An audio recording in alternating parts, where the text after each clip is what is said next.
kalakasan nga ng ulan nung may biglang nangalampag ng ating gate. Etong dalawang to kahit bumabagyo talagang nandito at nanghihingi ng pagkain kasi nga nag-aalmusal kami. Kaloka hindi sila umuwi sa kanila kasi nga may pagkain silang naaamoy dito. Kaya ayan, pinapasok muna namin sila kasi mababasa sila sa labas. Sobrang saya naman na isang to, mission success daw. Talaga napansin sila. Grabe naman kasi talaga siya mga lampag. Jollibee kasi ang breakfast namin for today. Kaya naman ayan, present na present ang mga makukulit. Tinry pa nga namin tawagin si Achuchu, yung maliit na bra. Naalala nyo ba siya? Syempre, napakakulit din kasi noon. Kaso wala nga siya. Siguro nga ay nasa kanila dahil nga umuulan, nakasilong siya. Diretsong pasok na nga rin sila at nanghingi na ng pagkain. Alam na alam talaga kapag may masarap na pagkain. Sa totoo lang ay talaga namin magpapasok dito dahil nga ng ating pack members. Pero wala tayong choice kasi kawawa naman, nababasa na sila sa labas ng ulan. Tingnan nyo at kahit pati mga manok ay nakasilong, kawawa. Galit tuloy itong ating si Ming kasi naman nagtataka siya bakit daw may nakapasok na aso dito sa kanyang teritoryo. Takot rin kasi talaga yan sa aso kaya naman ganyan yung reaksyon niya. Abang na abang naman sila dito sa pagkain na ginagawa para sa kanila. Pinatanggal ko nga pala yung buto-buto dyan. Di kasi alam ni ate Shami na bawal. Nung matanggal nga, excited na itong dalawa. Talagang may pagtalon-talon pa. After nun, syempre, lumafang na rin nga po sila. Yan yung pinunta nila.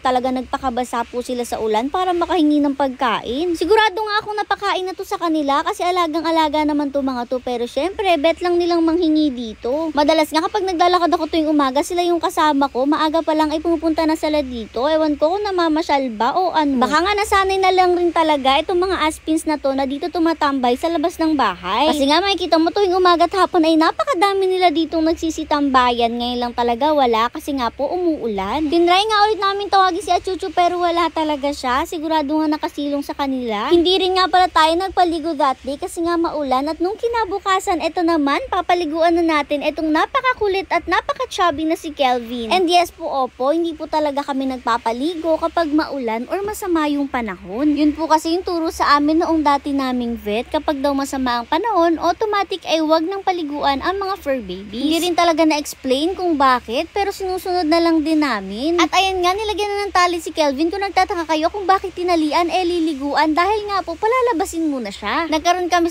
ng usapan na lahat ng liliguan bago maligo ay ilalabas muna at papatakbuhin. Sayang nga lang kasi hindi agad naman yung naisip, yung ibang mga nakaligo hindi na nakalabas. Pero simula nga ngayon, lahat ng papaliguan namin ay ilalabas muna at papatakbuhin ng konti dito. Para nga kahit papano ay mag-enjoy naman sila bago sila ma-stress sa ligo. At alam nyo naman ang attitude ng ating Kelvin kapag nasa labas takbo lang ng takbo. Ito behave talaga to lalo na kapag biyahe, pero pagbaba mo sa kanya ay grabe naman, wala na ibang ginawa kundi tumakbo. May pangahabol pa ng manok. Manang-mana nga ito kay Daddy Hercules niya. At kasi simula na nakapagtakbo-takbo sila doon sa may damuhan, grabe hindi na mapigilan ang mga paapagtakbo. Dito nga napansin nyo niyaya niya ang Kuya Sermer niya na magtakbo. Kaya ayan, for the run na naman silang dalawa. Buti na nga lang talaga at pareha silang mabilis tumakbo. Kasi kung hindi, isa sa kanila ay iwan. Dito nga sa mga movements ni Kelvin, alam na alam mo kung ano yung mga gusto niya. Ayan, dito naman kasi nagyayaya siyang umakyat at gusto niya dun sa may damuhan. Syempre, pagbibigyan natin yan, iniakyat na nga po siya at takbo agad na dala yung kuya niya. Pag-akyat nga dito sa damuhan ay wala nang ibang ginawa kundi lumakad ng lumakad, tumakbo ng tumakbo. Sabi ko nga mukhang kailangan na nating magpatubo ng damo doon sa off-leash area nila. Bet na bet nila yung damuhan eh. Comment nga kayo guys, sa tingin nyo, bakit bet na bet nila yung damuhan? Kasi kami hindi rin namin mag-gets. Nung ipinasok naman si Kelvin, masyado siyang nag-enjoy sa labas. Ayaw na niyang pumasok or umuwi. Kaya ayaw na rin niya magpabuhat sa kuya niya. Nahirapan siya talaga. Nabitin yata siya sa pag-run-run niya. Kaya naman ayaw pa niya magpa-uwi. Pero ayan nga, diniretso na rin siya sa ligo after magpahinga ng konting oras. Tinuklayan din nga kasi siya bago siya paliguan. Anyways, may mga nagtatanong kung bakit si Kelvin ang ating ikinip since alam niyo naman po na 5 silang magkakapatid. Before ko sagutin yan, para sa mga hindi nakakaalam, si Kelvin po at si Queen Blue ay anak ni Mishka at ni Hercules. So bakit nga ba si Kelvin? Alam niyo naman po sa isang litter ng puppies or sa isang group ng puppies ay talagang meron laging isa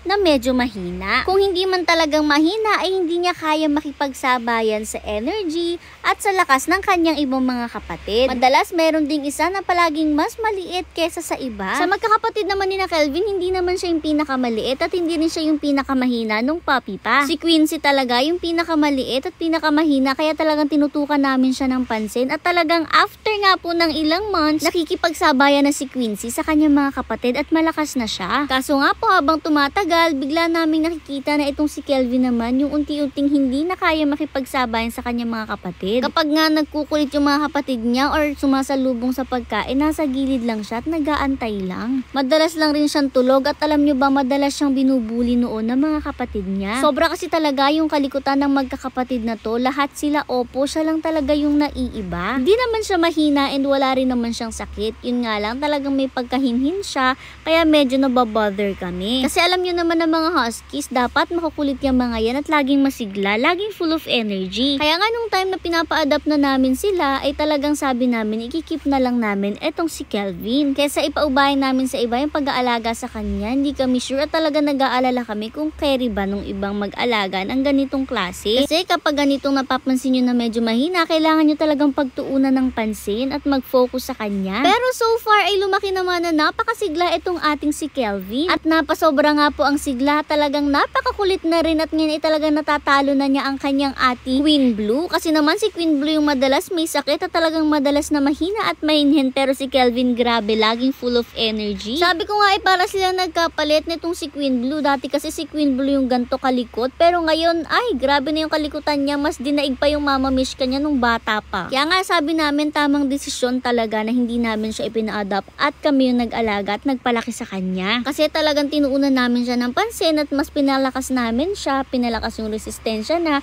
at ngayon nga ay ready na siya na magkulit-kulit every day, every minute. Charis. Back to the video, binoblower na nga po siya at after nun ay sinuklay-suklayan rin para matanggal yung konting ulos-ulos na mga balahibo niya. Maya-maya pa ayan, gusto na agad niyang lumabas kahit hindi pa naman talaga totally tapos. Grabe ka-excited, akala yata magtatakbo ulit siya sa labas after. Talagang ang hindi na siya makahintay at excited na. Syempre kailangan pa siyang suklay-suklayan. Medyo marami pa rin kasi talaga yung mga balahibo na natatanggal-tanggal sa kanya. Syempre di pwedeng kalimutan ng pabango. Ito pa rin yung gamit natin, yung galing kay Ma'am Christine. Grabe kasi talaga kabango yan. Lalo na dito kay Kelvin, dagdag pogi points lalo. After nyan, syempre binaba na rin nga po siya at pinaglaro-laro na. Pagbaba niya, ayan, may padulas-dulas na agad siya at patakbo-takbo. Pero very good din siya kasi after nyan, diretso na rin siyang pasok sa loob. Wow! Guys, ayan, kita niyo namili kami today ng phone. Dalawa yung nabili namin kasi yung isa ay pang giveaway!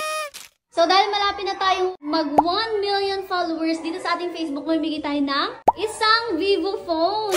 Ito na nga po ang ganap, dumaan kami sa mall kanina after namin magsimba at napadaan kami dito sa Vivo. At naisip naman ni Mama na mag-give back naman sa inyo kasi grabe nga po yung love na binibigay nyo sa amin. Kaya naman po namili siya ng phone na ipapag-giveaway sa inyo once na mag-hit tayo ng 1 million followers. Grabe nga po ang saya namin dito kasi excited kaming ipaalam to sa inyo. Syempre, pina-unbox na rin po natin yan at sobrang ganda nga po niya. Pinakita na rin nga po ni Kuya lahat ng mga kasama sa box and kumpletong-kumpleto na po talaga yan. At ito na nga po ang phone. Good luck sa mananalo sa ating giveaway. So meron tayong isang lucky winner. Ang gagawin nyo lang unang-una ay make sure na naka-follow kayo dito sa aming Facebook page.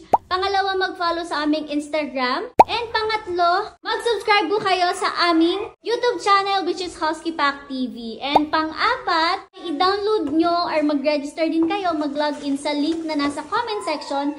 At ang pang-lima po ay mag-share kayo ng 5 videos namin dito sa Facebook. So yun lang yung mga mechanics. Madali lang yan. Nasa screen din yan lahat. Gawin nyo. Nasa comment section din yan. So good luck. Mamimili kami ng winner kapag nag 1 million na tayo. Good luck sa magiging winner.